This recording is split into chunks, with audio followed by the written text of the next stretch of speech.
Hello दोस्तों, स्वागत है आपका हमारे यूट्यूब चैनल एमएस क्लासेस में। दोस्तों आज हम बात करेंगे रसों के बारे में। रस क्या होते हैं और कैसे इनको हम अपने कॉपी में डिफ़ाइन करते हैं, कैसे क्या हम लिखेंगे इनके बारे में। दोस्तों हाई स्कूल में केवल 2 ही रस ऐसे हैं जो आते हैं हाई स्कूल के एग्ज़ाम में, जैसे कि करुण रस हो गया आपका और हास्य रस हो गया। और बाकी इंटर लेवल से देखा जाए तो इंटरमीडिएट के लेवल से 2 और बढ़ जाते हैं, 4 हो जाते हैं। तो आइए दोस्तों जानते हैं रसों के बारे में।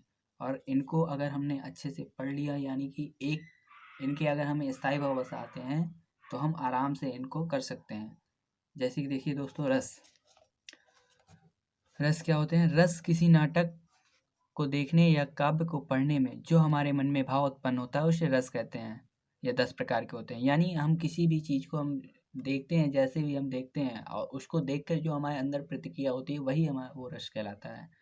अब रस 10 प्रकार के होते हैं, तो वो रस 10 ये कुछ इस प्रकार हैं। एक साइड देखिए दोस्तों, हमने लिखा है रस और उनका एक साइड स्थायी भाव। तो रस, पहला रस है श्रृंगार रस, दूसरा हास्य, करुण, रौद्र, वीर, भयानक, विभत्स, अद्भुत, शांत और वात्सल्य। श्रृंगार रस का वही स्थायी भाव है रति, हास्य रस का हास्य, करुण रस का शोक, रौद्र का क्रोध, वीर का उत्साह, भयानक का भय, विभत्स का जुगुप्सा, अद्भुत का विस्मय, शांत का निर्वेद या वैराग्य, वात्सल्य का वत्सल।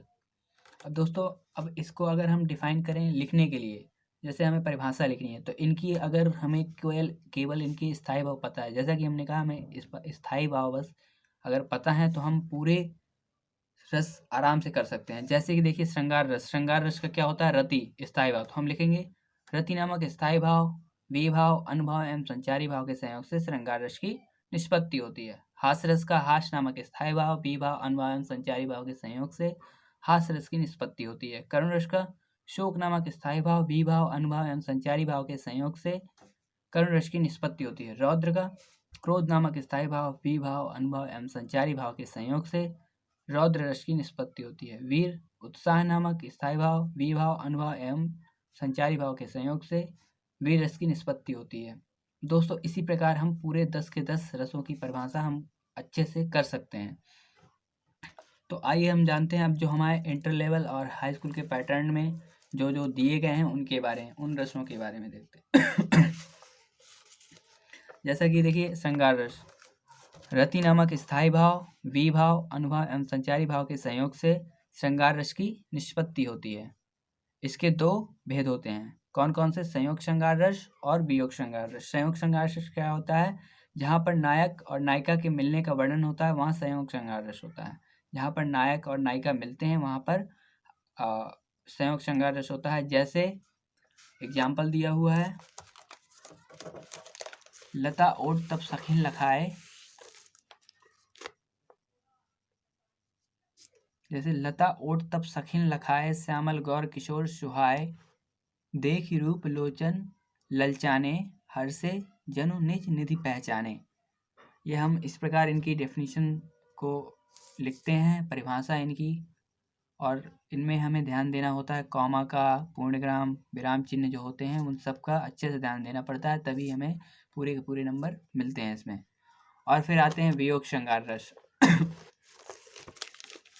वियोग श्रृंगार रस क्या होता है?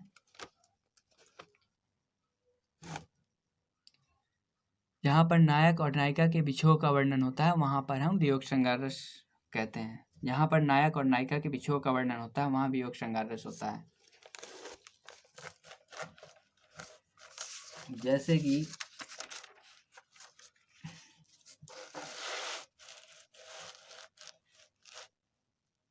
एग्जाम्पल दिया है, हे खृगमृग हे मधुकर श्रेणी, तुम देखी सीता मृग नैनी।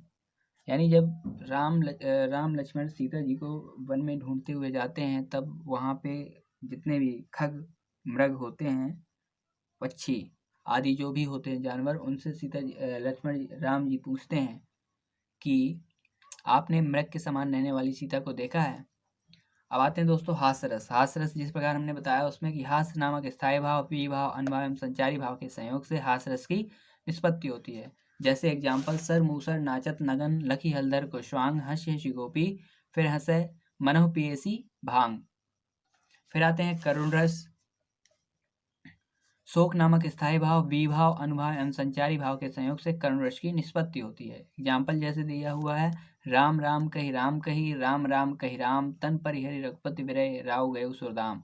दोस्तों हास्य रस और करुण रस ये हाई स्कूल में मोस्टली पूछे जाते हैं, आते हैं हाई स्कूल के एग्जाम में। अब आते हैं वीर रस।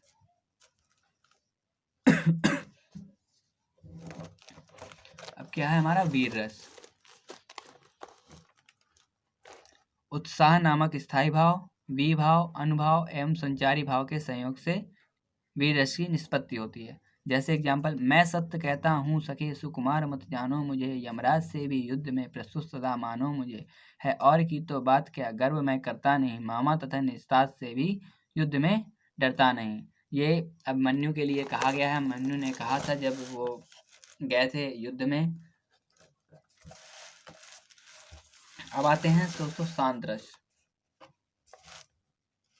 निर्वेद नामक स्थायी भाव, विभाव, अनुभाव एवं संचारी भाव के संयोग से शांत रस की निष्पत्ति होती है। जैसे मन मस्त हुआ फिर क्यों डोले, हीरा पायो गांठ गठियायो, बार बार वाको क्यों खोले। तो दोस्तों शांत रस, वीर रस और करुण रस ये एग्जाम्पल थे आपके, ये आते हैं इंटरमीडिएट के पैटर्न में हैं जो पूछे जाते हैं। और बाकी हाई स्कूल के पैटर्न में केवल 2 ही रस हैं, हास्य रस और करुण रस, जो पूछे जाते हैं, हमारे एग्जाम पेपर में आते हैं। तो बाकी दोस्तों देखिए, आपने जैसा देखा ही है इसमें कि रस और स्थायी भाव। तो रस अगर हमें पता है और उनके स्थायी भाव पता है तो हमें डेफिनेशन बनाना बिल्कुल आसान है, बिल्कुल सिंपल है। तो हम किसी भी रस का आसानी से डेफिनेशन लिख सकते हैं, बस उसका हमें स्थायी भाव पता होना चाहिए। बाकी डेफिनेशन बनाना तो आसान है ही। दोस्तों अगर आपको हमारा वीडियो पसंद आया हो तो प्लीज़ लाइक करें, शेयर करें, कमेंट करें और हमारे चैनल को जरूर सब्सक्राइब करें। धन्यवाद।